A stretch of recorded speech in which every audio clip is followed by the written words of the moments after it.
What if you could turn an iPhone or Alexa into a life-changing tool for yourself or an aging loved one, using features most people don't know exist? In this episode of the AgeTech podcast, I'm joined by Frank Engelman from Frank's Easy Tech Corner. He teaches older adults and family caregivers how to create simple, do-it-yourself tech solutions. Frank, welcome to the show. Hi there. Thank you. So, first of all, thank you so much for joining me today.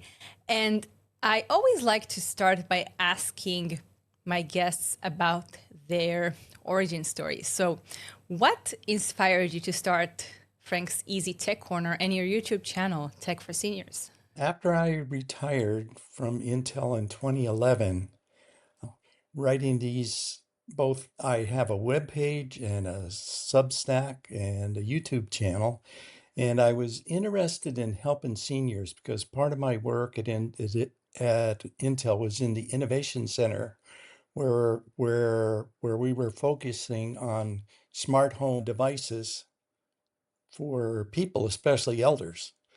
And so I really got involved in that. And my sister is a retired nurse who lives in a group where they have a lot of questions about technology. And so I was answering a lot of questions for her to relay to them. And I got to thinking, well, I should put this out in a broader scope. So that's why I started writing all these articles and videos. That is awesome.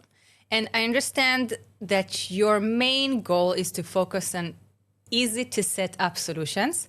And when I was reading through your blog and watching some of the videos, I figured it's easy enough. However, Frank is a retired engineer, so he's more tech savvy than the average person. So I wonder, what type of feedback do you get from your audience on how easy it actually is? Yeah. So my audience is really the family helping the senior, setting this stuff up. Not so much geared towards some of the websites I see they're geared, or YouTube channels are geared towards, okay, you're a senior, here's how you can do this. I'm more, this is for the age tech generation that needs a little more help than that. So I don't really just do product reviews or app reviews. I do, here's something out there that you could modify a little bit to make it easier for your parent. It's funny because when I was getting ready for this, I had to go turn off a bunch of stuff here because I'm into having devices speak to you, speak the calendar, speak the reminders, speak someone's at the door, turn on lights when it's time, when a physical light when it's time for a pill, not just a little reminder on your phone, which you could easily miss. So that's sort of against the way most of the smartphones are. They don't want to be speaking to you all the time, but I want the opposite of that. So that's what I focus on. Absolutely. And basically, all of the solutions that you showcase are off-the-shelf products, iPhones, Alexa devices, Apple Watches. Right. So stuff that's readily available. Anyone can go to Best Buy or to Amazon and pick up these products. However, you show how to set up the hidden features that I bet 99% of the people don't even, it's not just that people don't know these features exist, but they don't even think to look for them. So how do you know about it? Well, I actually use them myself. I live with these things. Like when I get an idea here, I'll try it out for myself for about a month before I even write anything up on it to be sure on it. Like for right now, I'm concentrating on this way to make notifications speak, which Apple doesn't provide a way to do that unless the phone is locked. Now, for some reason, they have an accessibility feature. If your phone is locked, it can speak notifications, but not if it's unlocked if you're using it. Now you go, why? Now, why did they do that? So it's kind of strange. Even though they have a great accessibility group, there's some things they miss. It would be so easy. So what I'm having to do is things like you can trigger a shortcut, a personal automation off of a sound. So I'm making a calendar event or a notification make a sound And then the phone can trigger off it and speak to you and say, oh, well, it's time to take your morning walk or whatever.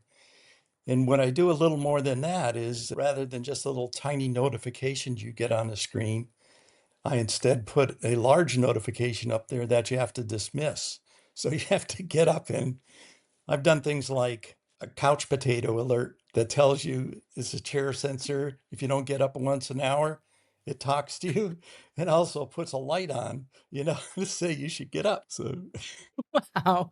and this Couch is all potato. just using standard devices. Yeah, I have the couch potato alert on my watch. I'm gonna call it that from now on. Oh, you mean you don't have mine, do you? No, you No, have the not one not that yours. I says it's have time to stand up.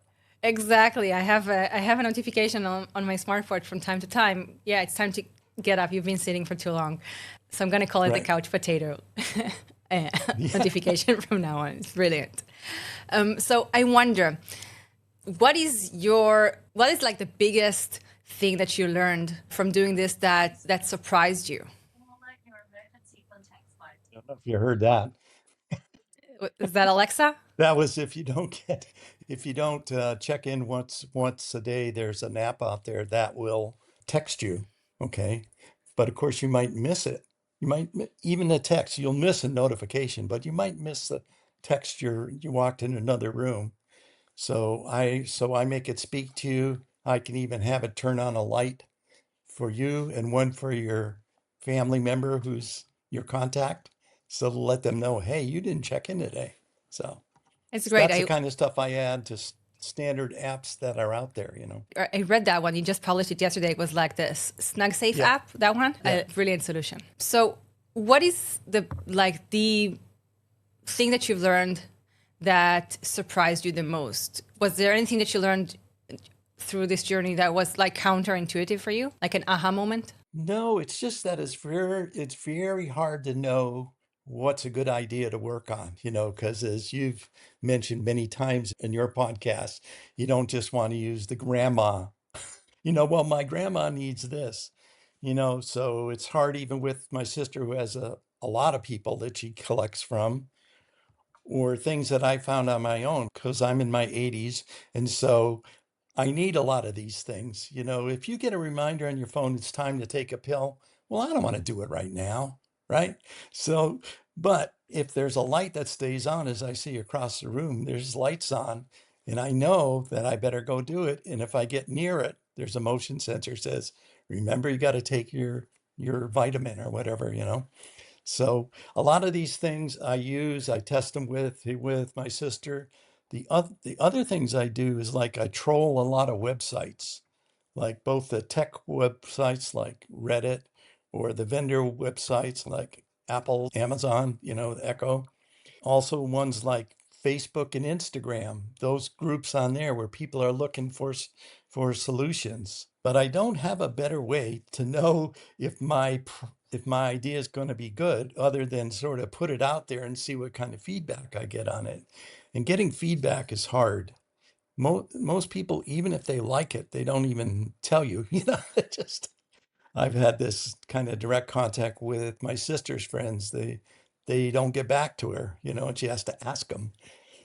So So your focus group, they get their questions answered and they don't provide feedback if it worked or not. Is that correct? right, yeah. So that's one of the problems I have. I get a lot better feedback on the tech websites like Reddit. Get a lot of feedback there.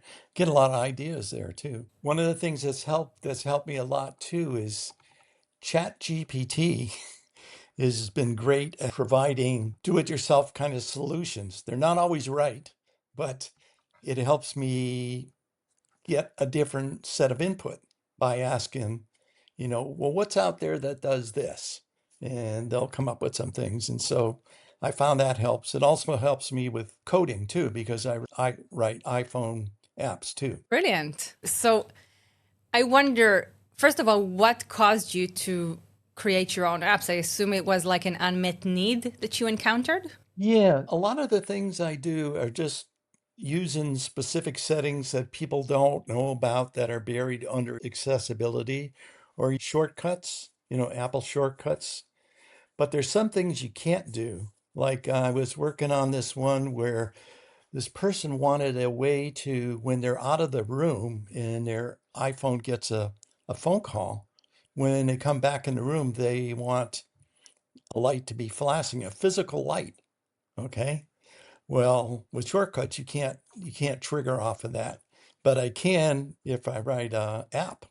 And so I wrote that app where I can trigger off of it. That's brilliant. And then again, you use like an off-the-shelf, I assume what is a volume sensor, and an off-the-shelf smart light to make it work? Yeah, I use a smart light. Now, the volume sensor, the app I wrote for the phone can actually detect it ringing.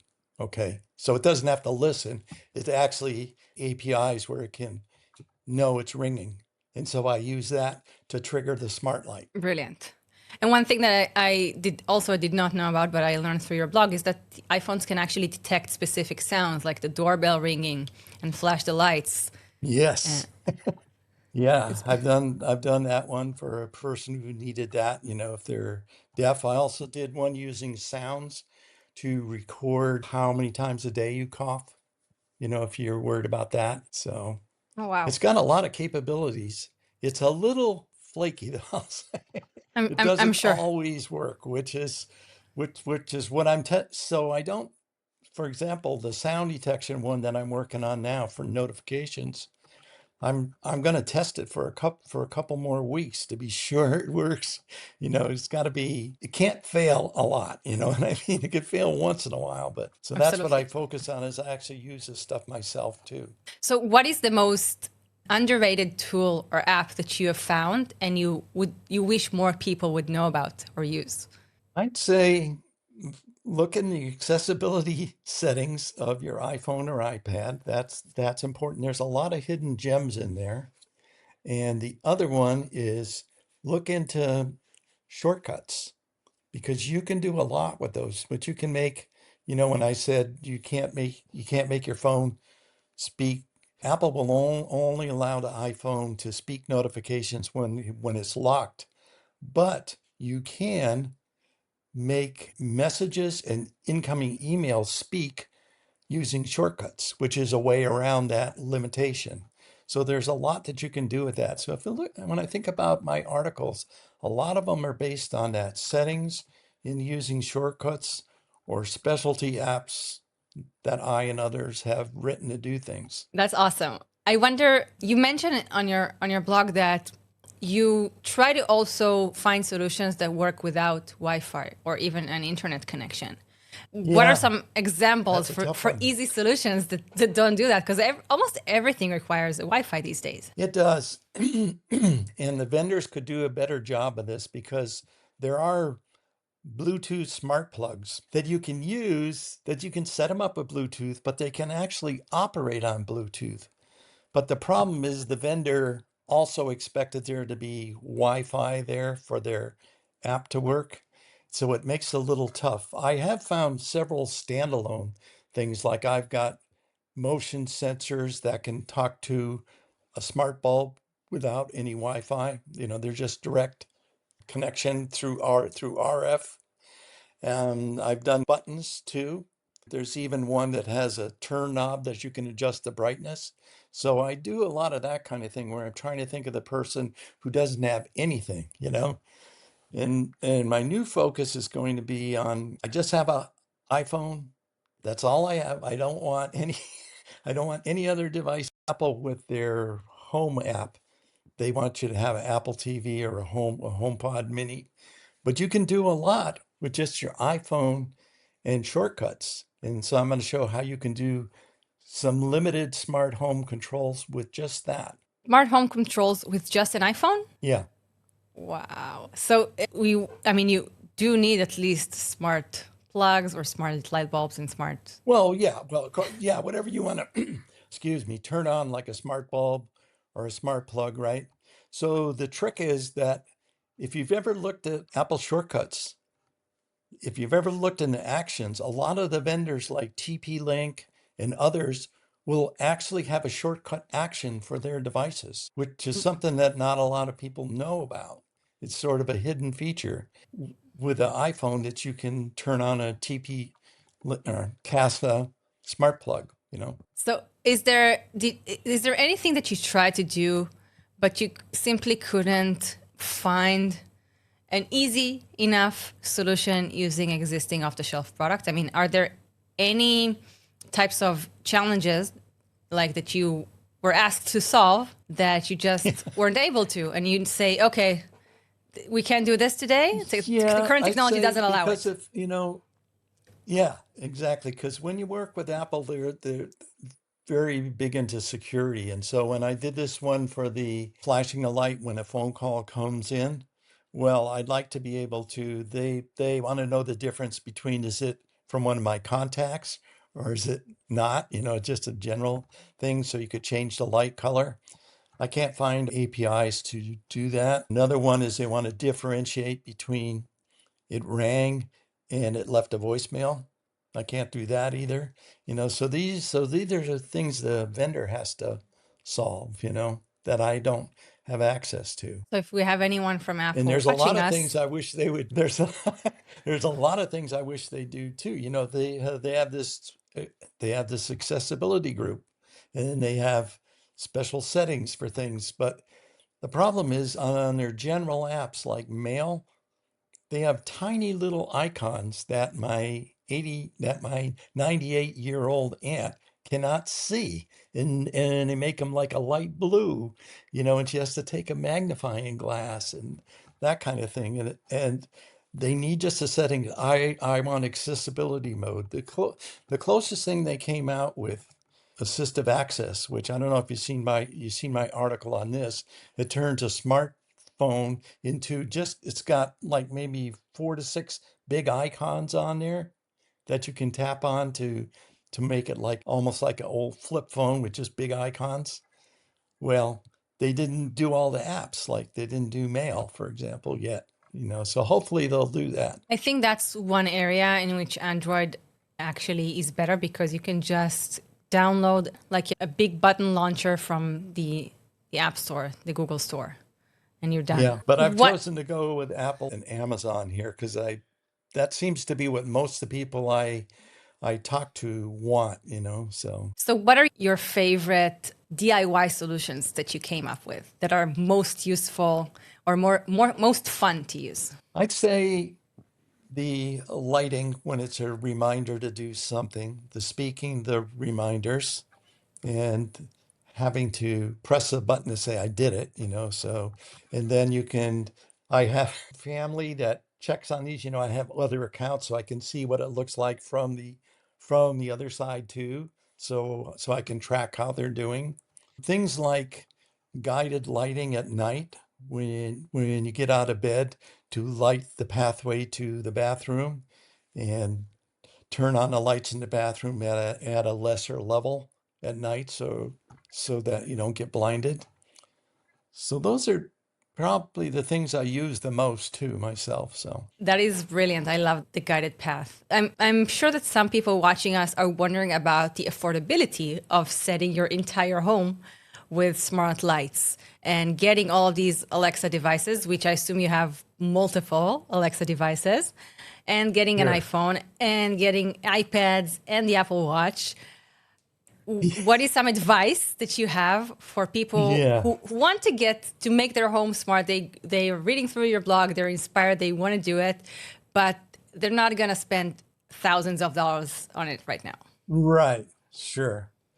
Well, if they already have an iPhone, they got a good start. So I would say what they might want to do with that is look at the way I have a turning on smart lights. I would start with lights like, for example, you could do, like your outside porch light or whatever. It's nice to have that automated so you don't leave it on or you forget to turn it on and all that. So you could do that simple kind of automation just with shortcuts and personal automation on your smartphone. So I would start with that kind of lighting. I'd start with any other time of day lighting when you put on the bedroom lights when it's time to encourage you to go to bed. So that kind of thing. If you want to do any more than that, like you want motion sensing lightings or contact closures, then you need to get something like a Apple TV or a HomePod Mini where you can write more complex automations. And I think you're giving me an idea here. I think I want to write an article just starting fresh. What's the simplest thing that I can do to Yeah. have some smart home features? Yeah. And of course, we get more talking text there. I don't know if you heard that one, but what was I saying? Oh, you can speak to shortcuts too. So if you say the name of the shortcut, it'll operate. If you do one of these smart home lights or smart plug, you can say its name and it'll turn it on. So So there's a basically, lot you can do. So I think I'm going to write a getting started article here. Thank you for yes, the like idea. what is the basic thing people need? Because they need some device to set everything up, and maybe a device that can speak and some lights. So what is the Yeah, most well, affordable way where to get your phone started? can speak for sure. So that was actually my last question. And before we wrap up, is there anything that we didn't talk about that you would like to add? Any call to action to our viewers or listeners? Well, you know what I wish there was out there is, I look at the work that AARP has done with helping tech startups. They do a lot of hand holding even, right? But what they don't seem to do is promote something like what I'm doing to tell people how to do it themselves, not just how to this product that'll come down the line, help and develop that. But here's what you can do today yourself, or you can do for your mom. I wish they would do that like one I'm working on now. I don't know if many people know about this, but with the Apple Calendar, if your mom had one, she can share that with you, and you can from your side add things to her calendar or see what she's put on there. And what's nice is you see it on your calendar, and then oh, I got to take her to the doctor today. There's things like that. My next step is making it speak for her to kind of remind her and, say it several times and make her confirm it. So I just wish there was something out there that would promote this more than me trying to do it like I'm doing here, that they would take these ideas or start their own group of ideas, but have this focus for family members who want to help their elder. Brilliant. That is a great call to action. And yeah, I just wish more people knew that they could actually do a lot of this stuff relatively easily. And that, like you said, there's so much hidden under the accessibility features that people could really use on a daily basis, but they just have no idea that it exists. So thank you Hmm. so much for creating your All blog right. and your YouTube channel to tell people about it and explain to people how to do it. I learned a lot of new stuff from watching your channel and from reading your blog. So thank you for that. Thank you. Yeah, and thank you for joining me on the show today, Frank. It was an absolute pleasure chatting with you. If you're supporting an aging loved one and want to explore more ways tech can help, don't miss my conversation with Max Maybloom from Givers. His startup is helping family caregivers get paid for the care they're already providing. I'll put the link right here. Until next time, stay humble, stay curious,